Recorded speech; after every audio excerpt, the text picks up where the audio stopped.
Deep Dive Film School makes no claim of ownership of the film footage used in this episode. The film footage is owned entirely by the copyright holders. Deep Dive Film School uses the footage only for purposes of education, commentary, and criticism under fair use. Also, we're going to spoil the hell out of this movie, so this is your warning. Welcome to Deep Dive Film School! This week we get an awesome opportunity with Holy Mountain Printing to talk about our top isolation horror films. Let's dive on in. Yeah.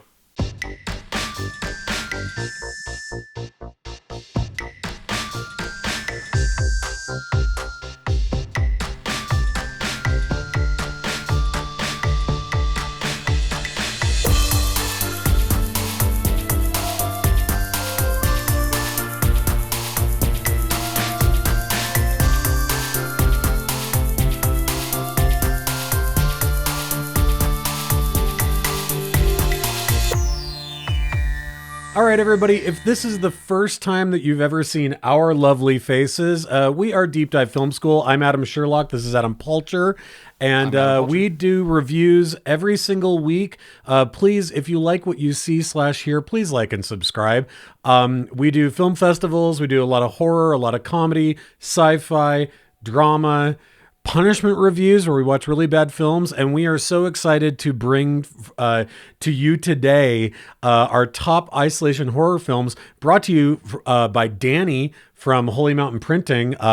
Which again, thanks, for somebody like me who loves both horror movies and metal music, Holy Mountain is just the cream of the crop. Very excited to do this. Absolutely, very much, and we're doing this obviously in quarantine time right now, so what better top movies to talk about than isolation horror films? We're like the saddest Brady Bunch episode ever, where there's just two boxes with two people. There's only two of us left. Yeah, and we just could you put your hand? Luckily, we know about movies. Put your hand up like you're touching the other side of the box with me. Can you do it? Oh. Hopefully I can make that work in the edit. I don't know. I miss you. If not, I'm cutting this part. You want me to start? Yeah. Or just let's talk about the umbrella of isolation as a horror theme. Yeah, it's definitely something that's used often. I think Mr. Stephen King loves it. Oh, big time. I'm sure we'll talk about him throughout this episode at some point. If not multiple points. Yes. But there's a ton of isolation movies in general. You have a lot of things that aren't necessarily horror movies, like Gravity or Moon, and you maybe even consider Moon something like that. But even The Hateful Eight is kind of an isolation film, right? Yeah. What you're talking about are things that are horrifying, but maybe not fit into the actual genre, but still have those elements, right? Yeah. That has the isolation side to it. And, the ultimate theme through a lot of these movies is, there's monsters, but the real monsters are the humans. So I did my I did my best to avoid that. I think one of mine strays into that, but I think you're absolutely right. And that tends to be I kept going through things like Dawn of the Dead, and I was like, yeah, I mean, the humans are assholes, but come on, man, they're zombies. Really? Are the humans worse? And in the movies they are, but I'd like to hope that in real life maybe they wouldn't be. I don't know. And is that really isolation? I mean, that's not exactly Castaway, What? But they're in a mall. I mean, and there's only a handful of them. Right? There's only so many macchiatos you can make for yourself before you're like, I got to get out of this fucking mall. Oh, yeah, of course. No doubt. We're all experiencing that as we speak. Yes. All right. I will go ahead and start here. My number, we're going to list three of them each, I think, right? We're just going to kind of talk about we both a handful. have three. I'm going to start with the 2016 movie directed by Fede Alvarez, the movie Don't Breathe. I think this is a very underrated horror film. Yes. It has everything I'm asking for in a horror movie. The loose premise is that these young teens are trying to steal this fortune from this guy, and they go into his house and find out that he's blind. And there's some masterful shit going on here that they get to play with. They play with all sorts of aspects here. At a certain point, they have to be quiet. I mean, the reason it's called Don't Breathe is because he's blind, and that he only thinks he killed the one guy who got in there, right? And thinks there's other people in the house, and they're sneaking around this house that, ends up being kind of a Home Alone house in a way. Like, it's, he's this ex-army vet. It's the dude from Avatar, the bad army guy in Avatar. That's is the right. blind guy. And he's pretty badass here. He's badass in that one, I guess, too, if you like Avatar. But so we have this guy here who's awesome, and he's just got one sense is gone, but all the others are heightened, kind of thing. And but the filmmakers truly do some fun original stuff here, playing with sound. At one point he cuts the power, and they are they're basically all on the evil playing field at this point. So yeah, that's some Silence of the Lambs shit right there when he cuts the power. Totally. Yeah, that totally is reminded me of that the famous scene from Silence of the Lambs. Absolutely. You know what I really liked about Don't Breathe? Okay, you've seen it then. Oh yeah, I've watched it a couple of times. One of the things I love about it is in the first 15 minutes or so, it plays so much with tone.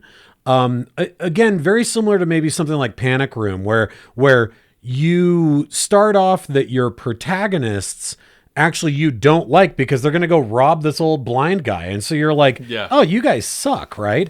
But then it turns out that our antagonist that we think is this poor old decrepit man who can't see is the creepiest asshole on the planet. And he is he is putting these kids through the ringer. And so that tonality he plays with, and all I'm going to say right now, I'm going to say two words.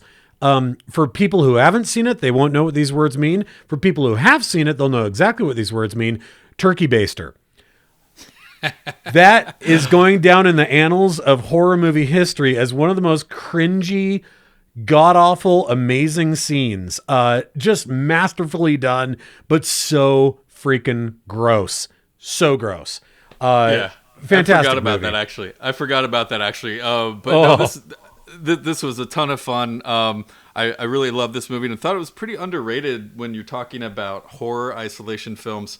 There's a lot out there, and this one really, it's always stuck with me ever since I've seen it. I've always been telling people, oh, you need to see this, you need to see this. And, I described a lot of things earlier, but that's literally all in the trailer. I'm not giving anything away. Oh, yeah. No. There's Turkey baster, maybe giving something away, but probably not. Yes.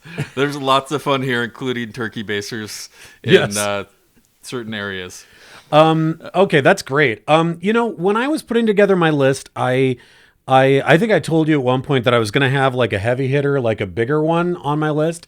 I decided to go with all pretty, maybe not unknown within the horror realm. They're probably well known, but ones that maybe people hadn't seen.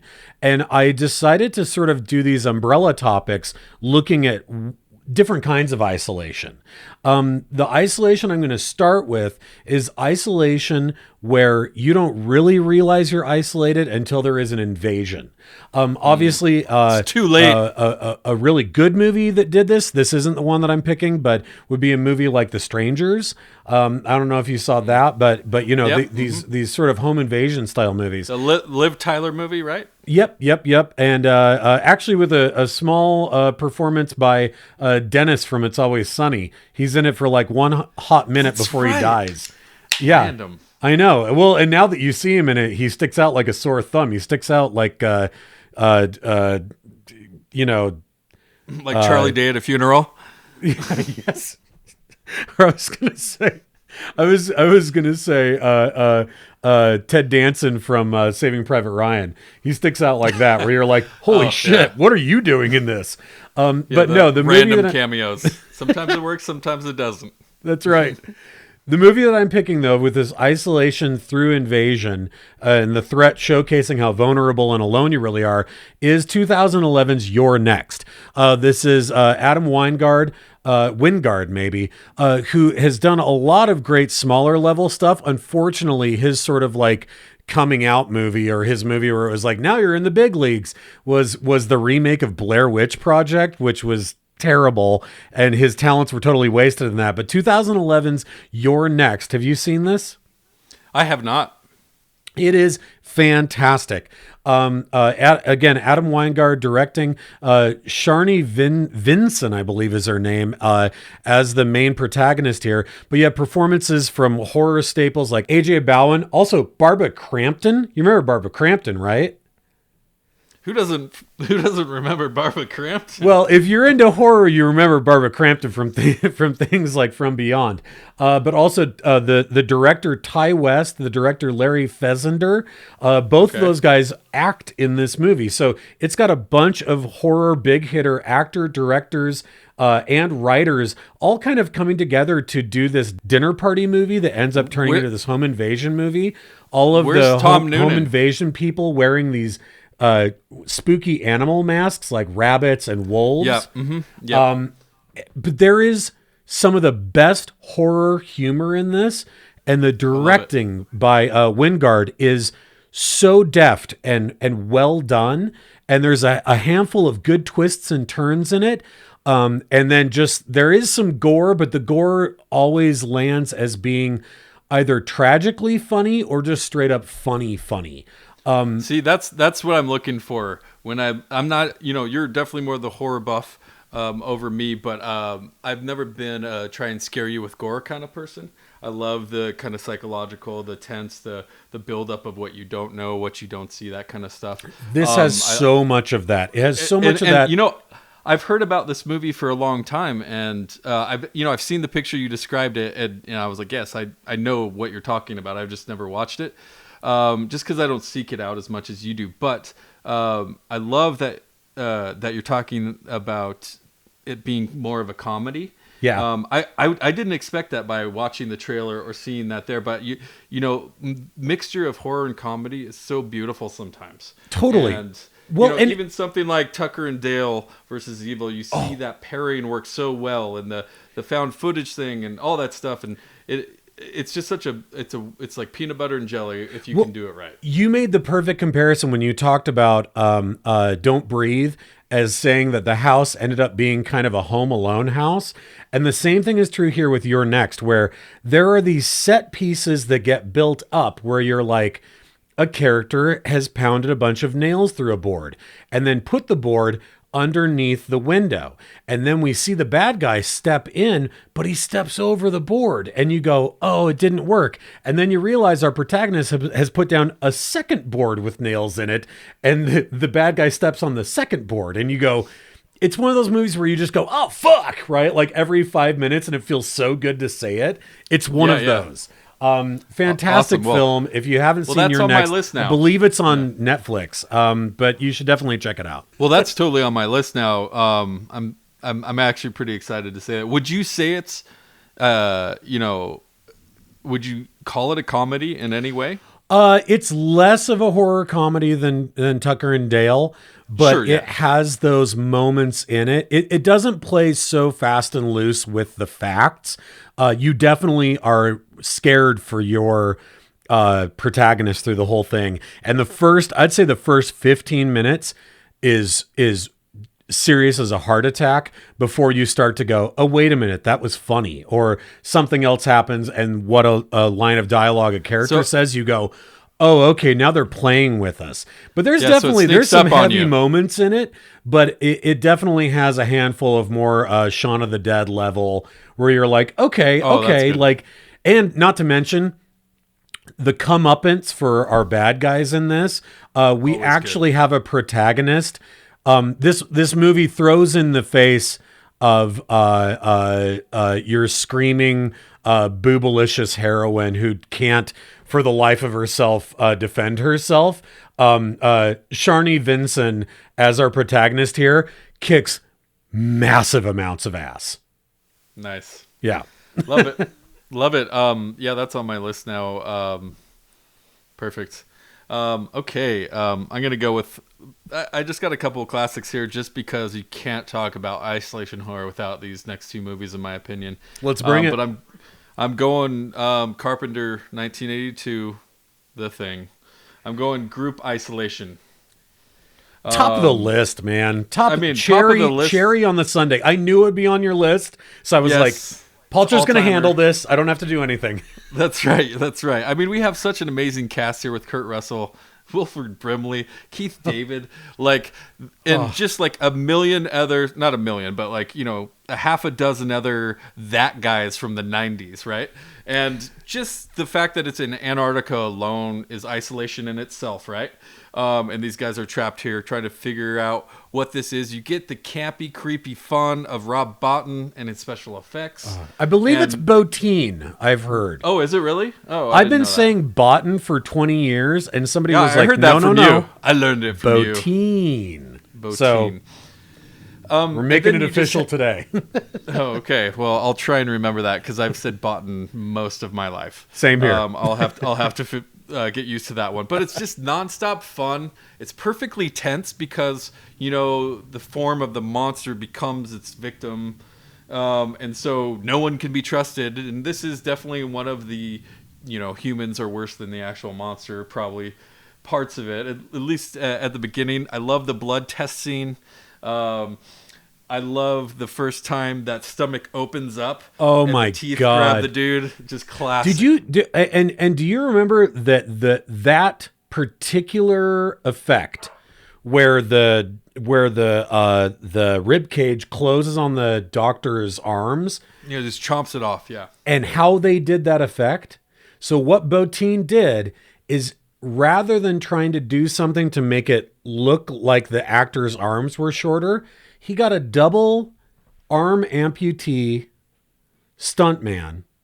Whoa. And instead got a mold of the doctor's face and put it on the double amputee stuntman. And you go, it's that reverse thinking to solve a problem that makes the movie as brilliant as it does. Because if they had tried to do prosthetic arms, it just would have looked fake. Instead, you get a guy who actually doesn't have any arms, and you put the fake face on him. No one's looking at the doctor's face. They're looking at his cut off arms.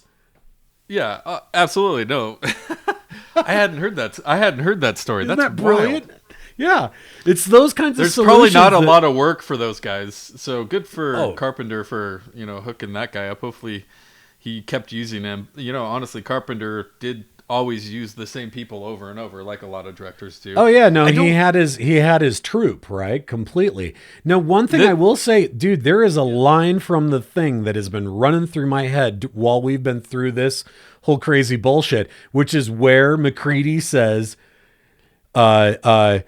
I think that it can get through people on a cellular level. Everyone should prepare their own lunches and dinners from now on. And I was thinking to myself that like 3 weeks ago, and I was like, everyone should be preparing their own lunches and dinners from now on.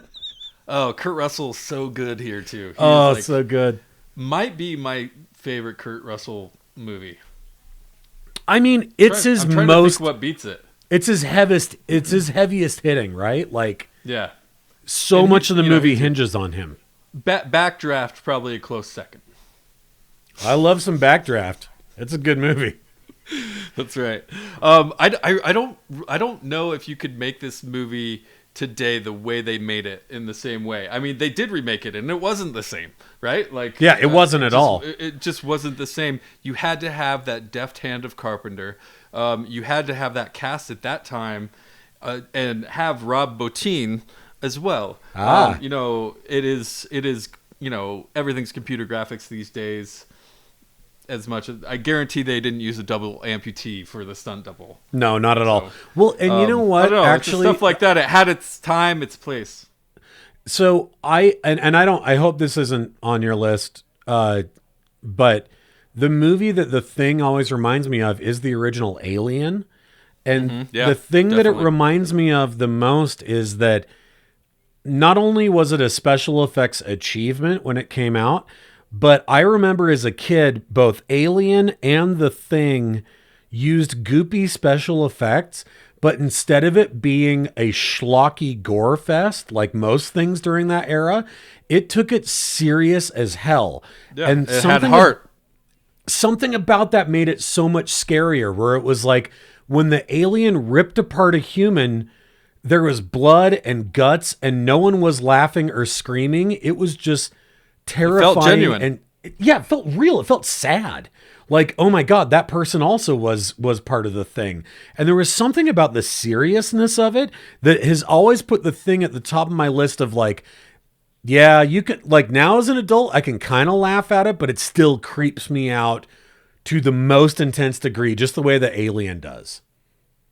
Absolutely. I love the first Alien movie. Yeah. I think every sci-fi movie should look like that movie. I completely They do agree. kind of a reverse Alien, though. Instead of it coming out, they take It something goes off. in. Ah! All-time movie for me, especially in the horror genre. So had to mention that one. The next one on my sort of like umbrella topics I was creating was isolation through the impact of nature. So obviously a couple of those would be like The Hills Have Eyes, right? They're in the desert. Even though there's something Fountain. coming after them, they're just like Fountain. Darren Aronofsky, The Fountain. The Fountain. That'd be a good one, definitely. Another one would be The Descent. I think, Yep. right? They're like, and The Descent almost made it on my list. Like they're stuck within that cave. Yeah, but I considered it. I decided to go with something newer. I did 2017's The Ritual. So this is directed by David Bruckner. He did the movie The Signal. He did a couple of spots, one in the VHS anthology, also along with Adam Wingard, and in the Southbound anthology. He's a British director, I believe British director. And The Ritual, have you seen this movie? I haven't. I have seen The Signal, though. So The Ritual, this is starring Rafe Spall, who you better know as one of the two mustache detectives from Hot Fuzz. Rafe Spall's one of them, and then I can't think what's the actor's name. You really like Patty him? Considine. What is it? Patty Considine. Yep, Patty Considine plays the other one. So Rafe Spall is the other mustachioed detective from Hot Fuzz. Stars in this. This is a British sort of hiking wilderness horror film, and hugely influenced by the Cthulhu Lovecraft mythos. Definitely, Yep. I've heard although of that. in a really weird way. So one image that we almost never have in the Cthulhu mythos that we've ever seen is what's referred to as the black goat of the woods. And we see that here, and we don't see it until like the 11th hour of this movie. But the creature design here is kind of unlike anything I've ever seen before. The creature design is brilliant, and the way that it's pulled off here is brilliant, but everything leading up to it, even though they're in the woods, feels claustrophobic, and I can't remember, I'll put up the word here. There is literally a phobia that's the phobia of the deep woods, and that is what this movie evokes in you. Yeah, it seems like the ocean sometimes, right? I mean, at least a movie can create that atmosphere that it seems lost. It's that depth of field, right? Like trees upon trees upon trees upon trees until you're like, there's something way back there. This movie plays with that brilliantly, but there's also a lot of heart, a lot of depth in terms of there's a loss very early in the film that our main character is dealing with through the entire thing that creates this sort of ritual that we're talking about. And then by the third act, it slips into full like midsummer level, like, oh, we're worshiping some old pagan deity thing. Sure. And by the time it gets there, it's so apt. It feels so good. It feels so Wicker Man-esque. It's which earned, is like some of the scariest stuff to me. Yeah. Wow, that sounds excellent. I love it. And it looks gorgeous. This movie looks absolutely beautiful. So if you haven't seen it, 2017's The Ritual. Again, I believe it's on Netflix. Of course, I'm going to say all that, and none of these will be on Netflix anymore, but I think that they are. I'm pretty sure they are. But I loved this film. I've watched it probably about 3 times since I first saw it. You can always find it, no matter what, usually. So awesome, thanks. Definitely. I wish I could speak more to it. I haven't seen it, but again, you're the horror guy, so the obscureness of your list is always intriguing, and I'm always like, man, why haven't I seen this? Because you do such a good job of convincing me.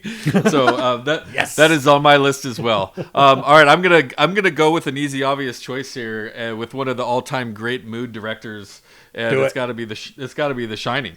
Yes. No one sets a mood like Kubrick's from frame one. The score, like, oh yeah, okay, we're watching this now. Like, it just brings you in. There's the build up of tension throughout this movie. I mean, you have a struggling author with daddy issues and a weird kid, and he's got an alcoholic past, and his wife's very compliant, and of course the son has the shine. And the hotel's haunted. Yeah, and all this stuff is it was built perfect. on an ancient Indian burial ground. Wrong movie, but yes, I think you're right. It is. They say it was on an ancient Indian burial ground. In The Shining? Yes. Wow. Yes, it is. I swear to God, it is. I've seen this movie half a dozen times in my life. I know. I don't remember that. That always is a Poltergeist thing. No, it's both. It's both. It's both. Right. They talk about it. I'm sure you're clipping it out right now to prove that you're correct, and I appreciate that. Either no one will hear this because I edit it and I'll take myself out being wrong, or it's in here because I'm right. Construction started in 1907. It's finished in 1909. The site is supposed to be located on an Indian burial ground, and I believe they actually had to repel a few Indian attacks as they were building it. So many classic scenes here. Obviously the twins, room 237. The one that always strikes me, and just like moments of 2001, you're like, damn, that's genius. I don't even know how he did that, but that is genius, is the elevator blood scene. It just shows the churning of Jack's mind through this movie, right? And how do you reset that if you get it wrong the first time? Exactly. I can't even begin to think about it. But that's the kind of risk that he would take as a director. And, it goes from Full Metal Jacket to everything. Like, yep. He always had stuff like that. And God, and you're right. It's scary for reasons. I wish he did more horror movies. Oh, well, and I guess the other one that's probably closest to a horror movie is Eyes Wide Shut. That's what I was going to say, yeah. And it has similar scenes in it where he's really good at the scary stuff where you're like, this is really scary. But he's also so good at the scary stuff where when you're watching it, you're like, this is scaring me so deep down in my core, and I have no idea exactly why. Yeah. It just is doing a thing, right? So Stephen King here, let's get into him a little bit. He obviously loves this as a vehicle for a lot of his books. I mean, this is the guy who wrote The Mist and The Stand, and a Misery and Gerald's Game, and I mean, how many others does he have where a person is stuck in a place? Exactly. So this is he obviously historically does not like this movie. And I don't think he's changed his mind. He was in the, I think, what did I watch recently? No, it was It 2 where he came in. I was thinking he was in Doctor Sleep. Did you see Doctor Sleep? I have not. What did you think? Because I love Mike Flanagan as a director. I think he's super capable. I was very. There were certain parts about it, but overall didn't totally grab me. Not like this movie, but at the same time, The Shining. It took me like 3 times to be like, oh, I get it.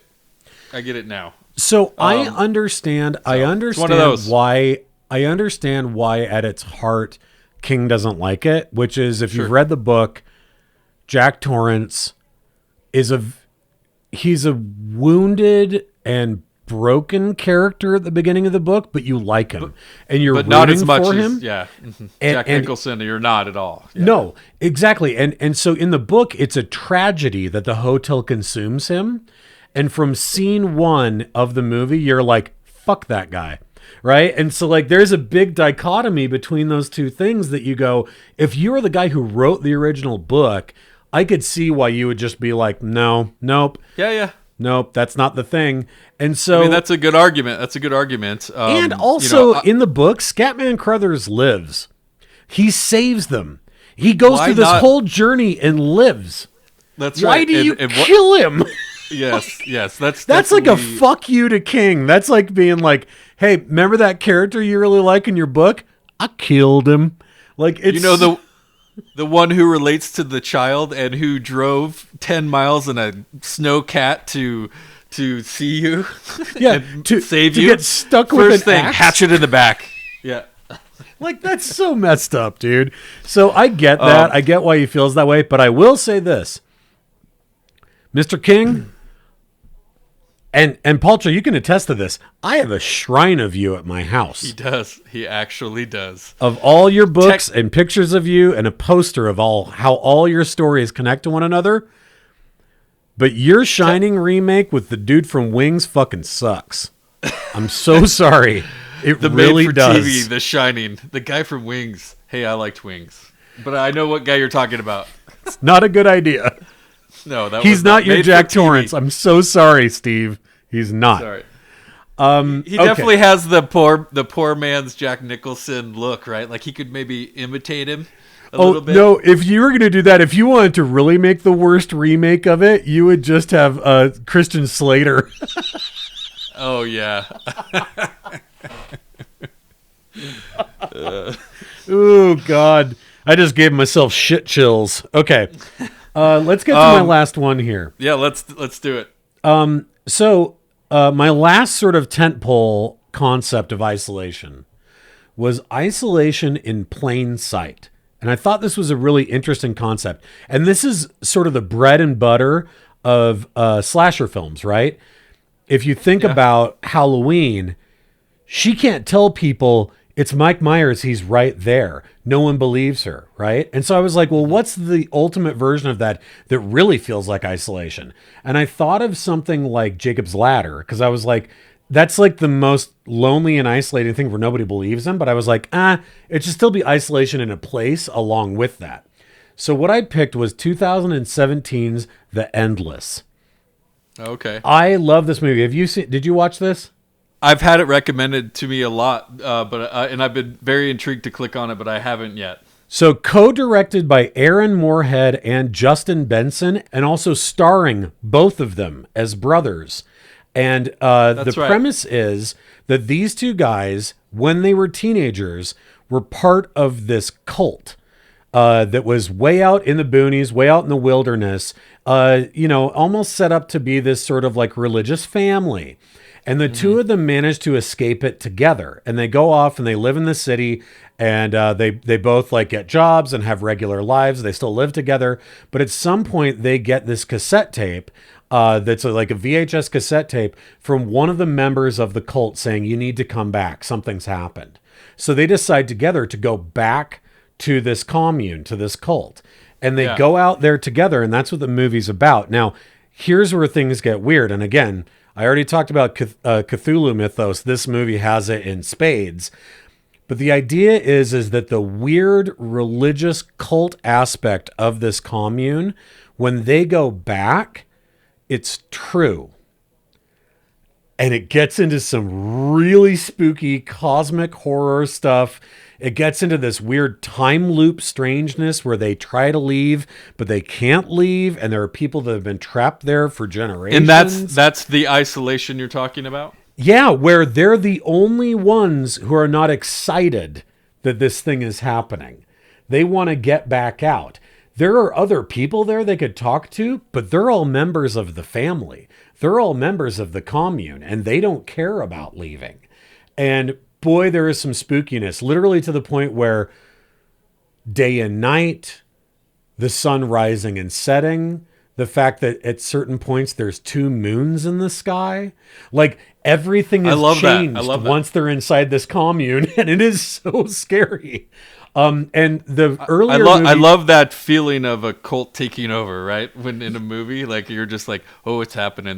They don't know it yet, but it's happening. Yeah, exactly. Like imagine if you were stuck in Jonestown, right? And everybody's getting ready to drink the Kool-Aid, and you're like, I got to go away from these crazy people. And then all of a sudden, a huge god stood up from behind the mountains, and you were like, oh shit, they're right. Maybe I need to drink this Kool-Aid. Like that's scarier to me than any slasher, than any monster. That's the scariest hands down thing on the planet to me.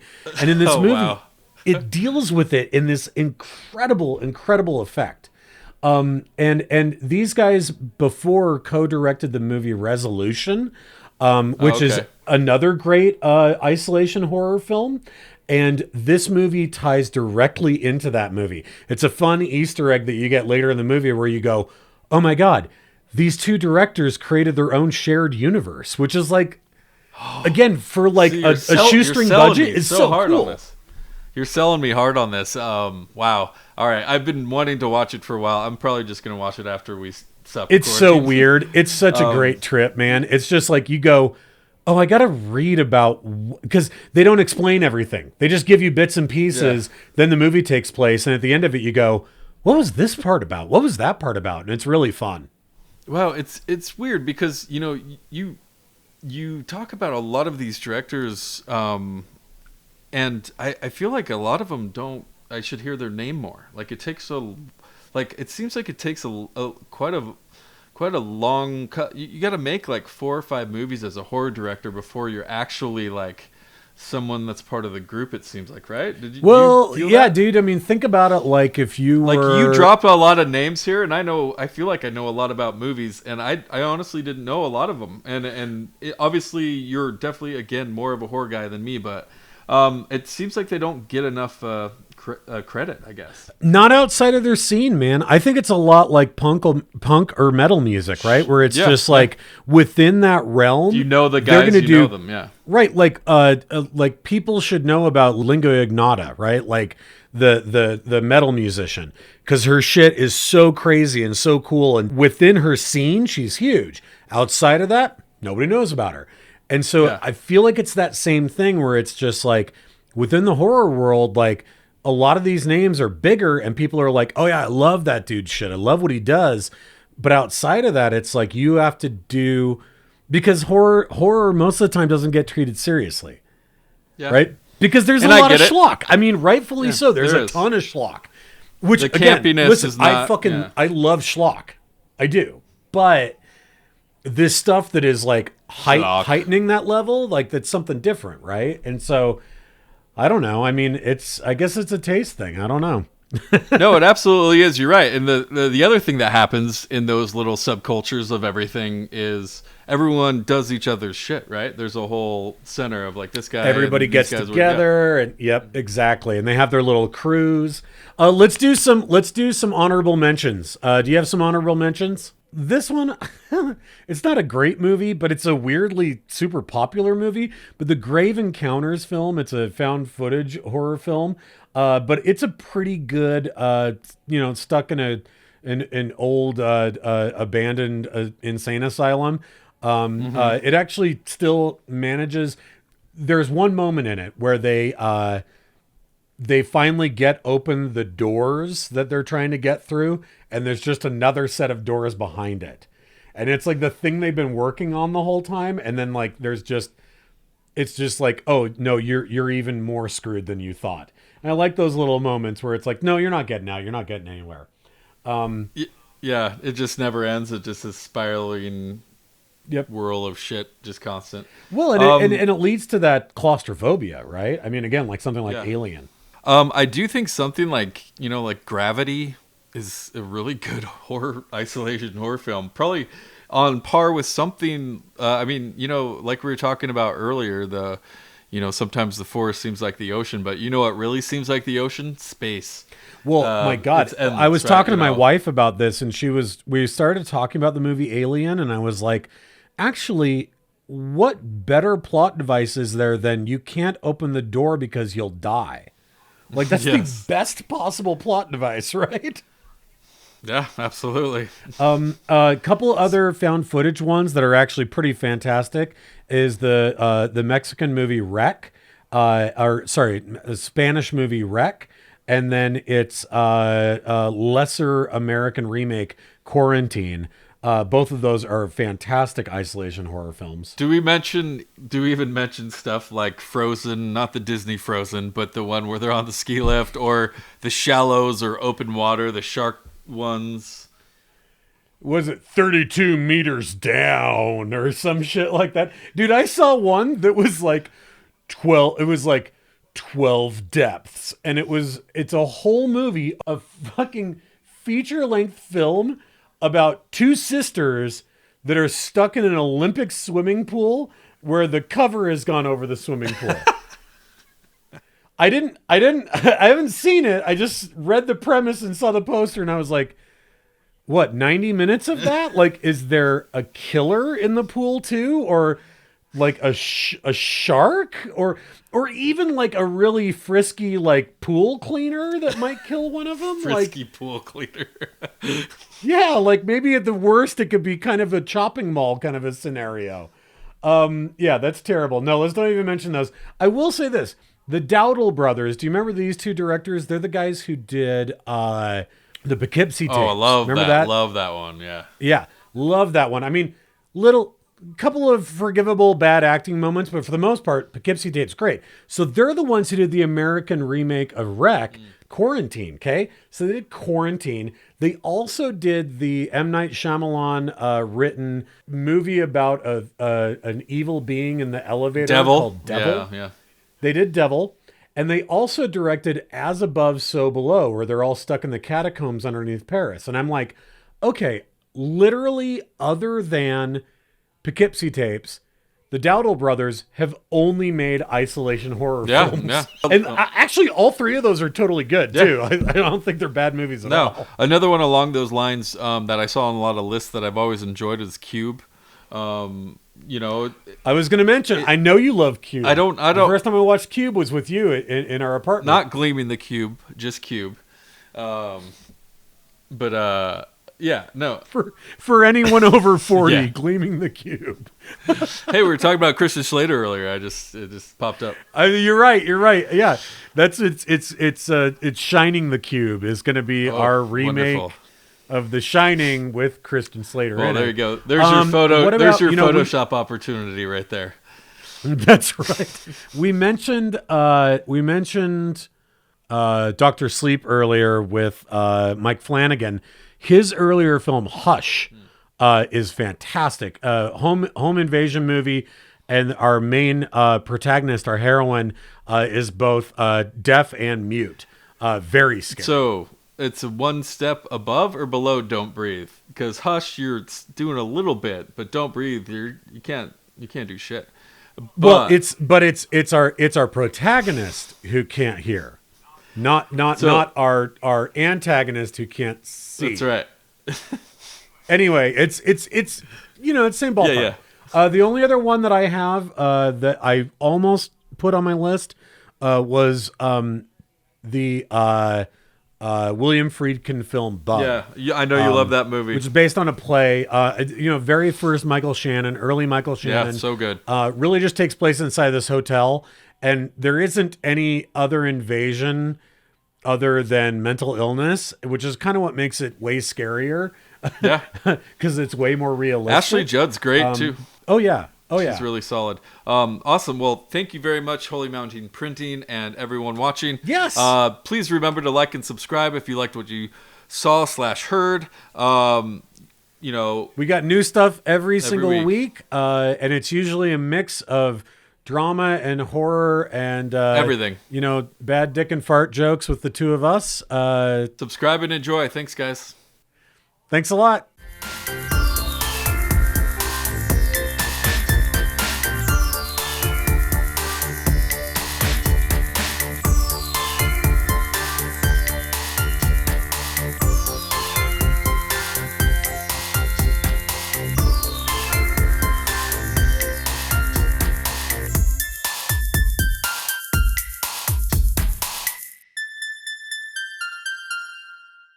So what's wrong with your camera?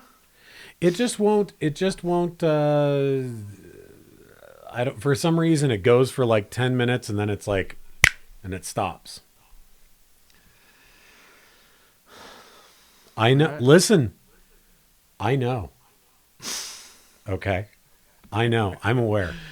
Is this the end? This is the end. This whole thing that we're doing right now, this is what the people pay to see. Oh wait, they don't pay anything. Oh, that's right. Oh yeah. They paid in time. They pay with their time. They pay with their attention. And you know what? That's what pays your rent is attention.